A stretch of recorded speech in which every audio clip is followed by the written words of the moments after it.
Newcastle United take on Manchester United this weekend. Just looking at those scenes, the celebrations of that famous Carabao Cup victory will live long in the memory. We're still going to see those scenes. It's some of the pictures of the season. Could they ride that crest, that momentum all the way into Europe now, do you think? Yeah, possibly. Sometimes it's a case of after the Lord Mayor show, you know, and the season goes that way, but it hasn't looked like it. It looks like they're nice and sharp and ready to go. Looks like they're picking the minutes for Isak, who's obviously going to be the one who will take them over the line on the chase to Europe. So yeah, why not? You know, they're euphoric. You see the fans are up for it, certainly. Whenever they play at home, they'll be treated like kings there, and rightly so. You know, it's been such a long time. Manager's not well at the moment. I'm not sure that's going to make too much difference to him. You know, he's been in bed, ill at the moment, Eddie. So we wish him well. Hopefully it's nothing too serious. But Jason Tyndall will be there and he'll be barking out the orders for the guys. And yeah, you're right. I think the momentum might get them through, might get them over the line. But it's going to be tough, isn't it? You know, everyone's chasing that. But everyone's chasing the same goal at the moment. You know, it's all about the 4th and 5th place. Yeah, absolutely. Just thinking about what they've already achieved, it's already a memorable season. How much would it be the cherry on top to add Europe qualification to well, that as well? They almost had that 2 years ago when they got into the Champions League in top 4, to be fair, and just lost that final to Manchester United. So it's almost like kind of coming around again and having learned from that experience. And I think it's interesting with the kind of, you're talking about after the Lord Mayor's show, because I wonder did circumstances help them there a little bit. I mean, obviously they were full value for the win over Liverpool, much on the cusp of it, and as you were saying, have a favourable run. Manchester United, how far away are they next season from getting back among the elite?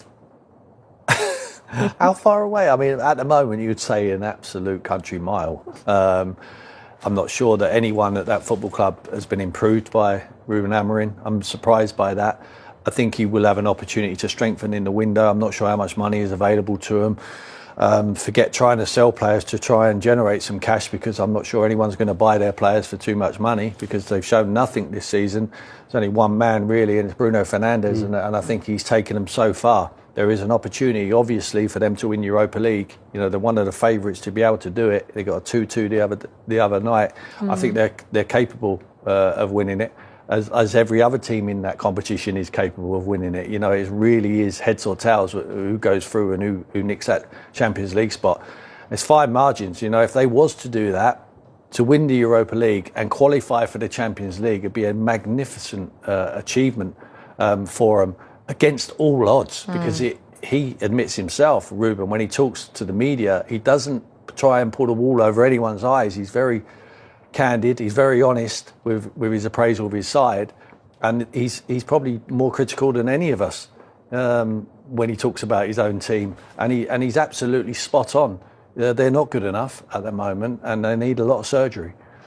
0-0 against Manchester City, and then, as Tim mentioned, 2-2 in that Europa League encounter, a game where Onana did not come off very well. Yeah, I mean, the one thing I was going to say is, as Tim was talking there, actually just thinking, I think you're right. I think they haven't really improved any players. They've depended on Bruno Fernandes. But I think the one thing that has changed is, if you compare their last game against Newcastle over Christmas, when Newcastle just destroyed them, it was game over after half an hour. United looked a shambles. They don't look like they can sink to that level again. I think at the very least, the defensive structure looks a bit more solid, unless, of course, the goalkeeper has something like he did in the Europa League game. It was the wrong time for him to speak in that sense. But there is at least something there. And I suppose, to be fair to United as well, they've been a bit, maybe, it's almost as if the more difficult games suit them a bit more because they can respond to the opposition, rather than one of those games where they have to go and win. But Miguel, this is not their priority. So all eyes will be on the Europa League game. So I can see them resting the I don't know who's their main player. Obviously there is one main player, and that's Bruno Fernandes. Other than that, you might as well just put anyone in there, because they're not. But he, in his mind, Ruben Amorim, will have probably 4 or 5 who he wants to be fit for the second leg. So he might rest players against Newcastle. If you're Amorim, then are you almost using this game as a training exercise in some ways? Yeah, absolutely. Give minutes to the players I need to give minutes to. Luke Shaw, for instance, he's finding his way back to fitness. He was on the bench the other night, never come on. I think it's time to introduce him. If you've got any aspirations to go far and win the Europa League, I think you need players like Luke Shaw in your side. Yes, he's been out for an awful long time, but if he was to get an hour and then, they do qualify, they manage to get past next week, then you just don't know. You need players like him. So it might be an opportunity for the guys who have been out and out off the scene for a very long time. But we wish them well, because personally I want Man United to do very well. But they're to answer your question, Jules, they're miles away from challenging for the European positions. So that's Newcastle versus Man United on Sunday. The early kickoff on Saturday. Back, that it just allowed them also to kind of let that energy seep through and then use it in a positive way rather than necessarily sap them. And suddenly they look like, given that this has been a really testing season with all the kind of European fixtures, the expansion of European competition, I think a few teams have the potential to flag, whereas they suddenly have this energy now. Yeah, absolutely. Well, as Tim mentioned, Eddie Howe hasn't been feeling very well this week, so his assistant Jason Tindall will took his place at the press conference. Let's see what he had to say. We're in a position that we would have wanted to be in, with 8 games remaining, competing for Champions League places. And as you say, with the Arsenal result the other night means there's an extra place, 5 teams from the Premier League. But then there's a lot of teams that are fighting for them positions. So all we can focus on. We know we've got a busy week coming up, but the most important thing is that we just focus on the Man United game and making sure that we prepare right for that. Well, this is the race for Europe, and those 5 teams, the race for Champions League, in fact, and we know that it's going to be top 5 in the Premier League that get it.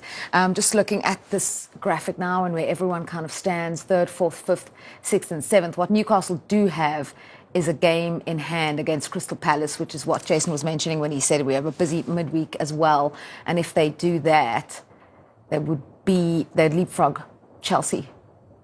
It would be amazing scenes for them. 5 games at home is crucial for Newcastle. It's such a hotbed up there. I mean, it's an amazing atmosphere. I used to love playing up there at Newcastle.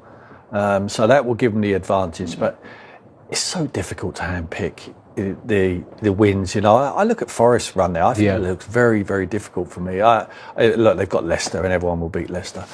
Unfortunately for them, but Chelsea might need something in that last day of the season as well. I've just got a sneaky feeling that Man City will get over the line, they will get it done, and I think Nottingham Forest might drop out. It does look after even with a lead they have.